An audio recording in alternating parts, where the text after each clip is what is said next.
Hi hello everyone. आप सभी का स्वागत है।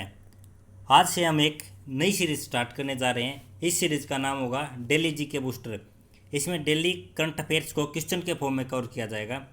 यह series SSC CGL, CHSL, RRB NTPC, railway exam के साथ साथ सभी बैंकिंग एग्ज़ाम में भी हेल्पफुल होगी। आइए शुरुआत करते हैं अपने फर्स्ट क्वेश्चन से। हमारा फर्स्ट क्वेश्चन है, Jubilant Life Science signed a pact with 127 country for licensing of a medicine. What is the name of this medicine? तो ये आपको एक ऐसी मेडिसिन का नाम बताना है जिसके लिए जुबिलेंट लाइफ साइंस है, उसने 127 देशों के साथ कल ही एक पैक्ट साइन किया है। किसके लिए? लाइसेंसिंग के लिए। जो जुबिलेंट लाइफ साइंस है ये एक गिलियड साइंसेज एक कंपनी है यूएसए की, उसकी सब्सिडरी कंपनी है। अब आपको उस दवाई का नाम बताना जिसके लिए साइन हुआ है। इस दवाई का नाम है रेमडेसिविर मेडिसिन। इस मेडिसिन के ऊपर इसी चैनल पर एक वीडियो भी है, आप उस वीडियो को देख सकते हो। इस मेडिसिन के बारे में और ज़्यादा जान सकते हो।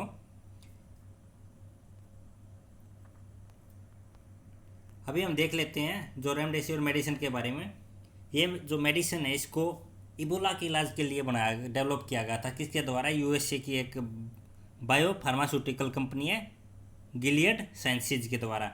अब ये पेटेंट है, किसके पास पेटेंट है इसका? गिलियड लाइफ साइंस के पास है, तथा कब तक है? 2035 तक है। अब यूएसए में तथा यूएसए के एनएचआई तथा जो कंपनी है गिलियड, इसके द्वारा ट्रायल किए गए थे। उसमें यह पाया गया कि यह जो दवाई है ना, यह कोविड-19 पेशेंट को रिकवर करने में काफ़ी हेल्प करती है अगर इसको अर्ली स्टेज में दे दिया जाता है। यह दवाई कैसे काम करती है, यह पूरा डाटा वह वीडियो हमारी इसी चैनल पर उसमें आप देख सकते हो कि कैसे यह आरडीआरपी एक एंजाइम होता है, उसको जो कोविड-19 वायरस है उससे मिलने से रोकती है, जिसके कारण जो वायरस है वो रेप्लिकेट नहीं कर पाता और वह अपना नंबर बढ़ा नहीं पाता, जिससे जो पेशेंट है वो जल्दी रिकवर हो जाता है। हमारा क्वेश्चन नंबर 2 है, ये जीआई टैग से संबंधित क्वेश्चन है। सोराई कोआर painting and Telia Rumal got GI tag recently, from which state they are belonging. आपको उन स्टेट्स का नाम बताना है जहाँ से ये कोआर पेंटिंग और तेलिया रुमाल बिलोंग करते हैं। इनको अभी कुछ ही दिन पहले जीआई टैग मिला है। सबसे पहले देख लेते हैं जीआई टैग होता क्या है। GI tag given to those product which has specific quality due to their region. किसी भी एक रीजन नक्षत्र के कारण किसी प्रोडक्ट में जो एक स्पेशल क्वालिटी आ जाती है ना, स्पेशल क्वालिटी होती है और उस रीजन में बनता है वो प्रोडक्ट, और उसके जो बनाने की जो प्रोसेस होती है वो भी इसमें बताई जाती है।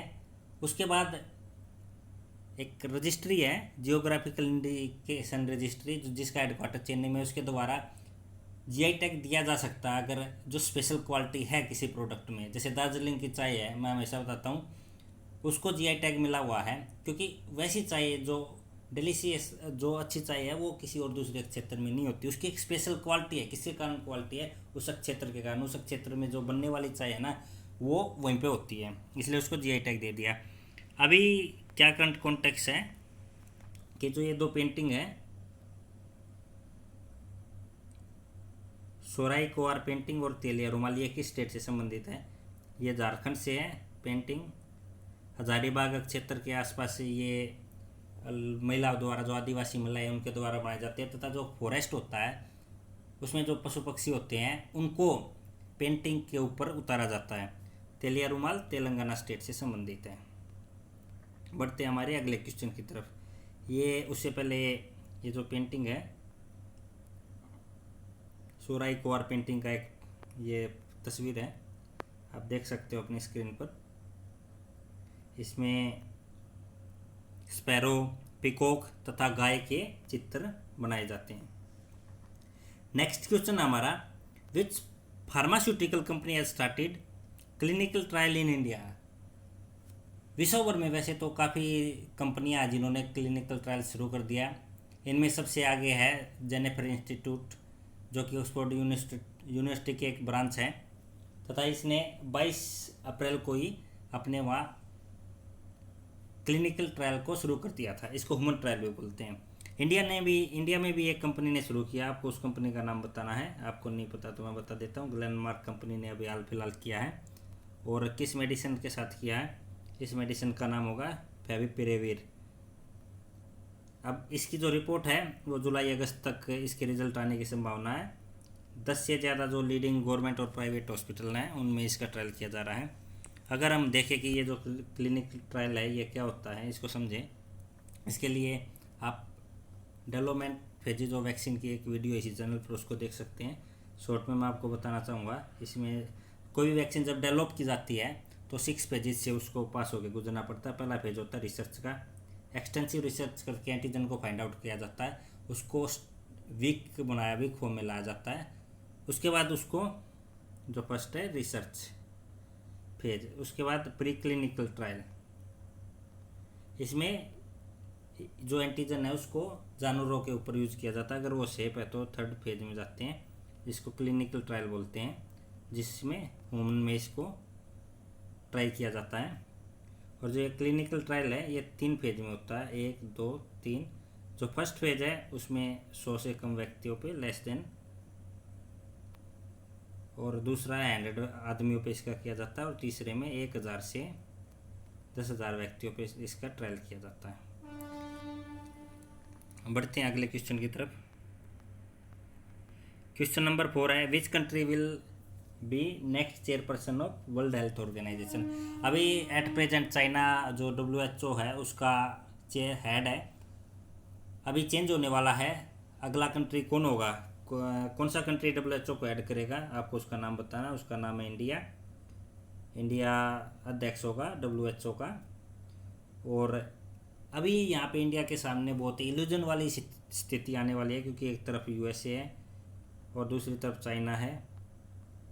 दोनों एक दूसरे के अभी कट्टर दुश्मन बन चुके हैं, तथा इनकी भी जो रिवलरी है वो आगे रहने वाली है।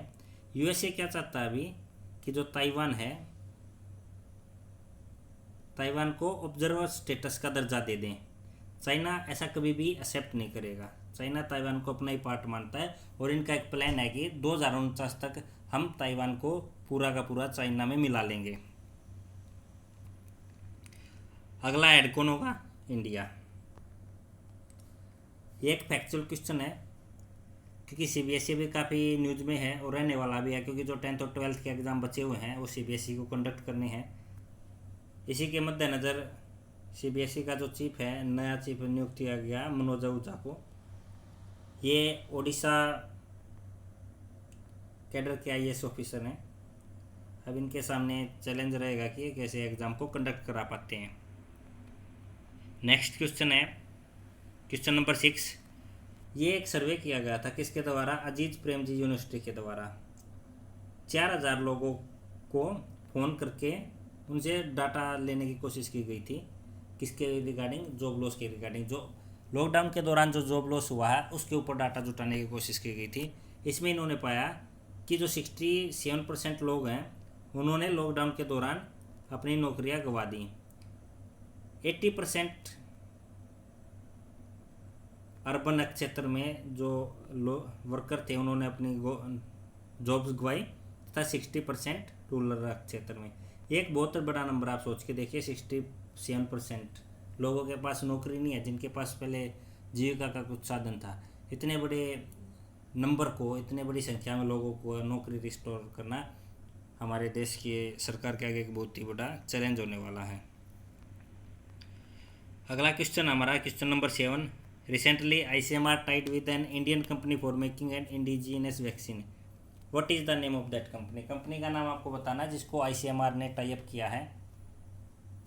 आप न्यूज़ में सुन रहे होंगे कि शुद्ध देसी टीका, इसी वैक्सीन का जो नाम है वही बोला गया कि शुद्ध देसी टीका। एक्चुअली जो ICMR है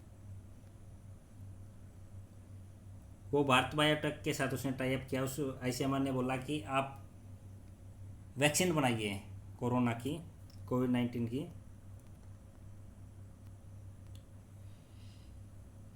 अब ये भी क्या करने जा रहे हैं, जो ICMR है उसने जो पुणे में जो वीरोलॉजी लैब है उससे जो कोविड-19 का स्ट्रेन है उसको आइसोलेट करके भारत बायोटेक को हैंड ओवर कर दिया है, ताकि ये एंटीबॉडी बना सके।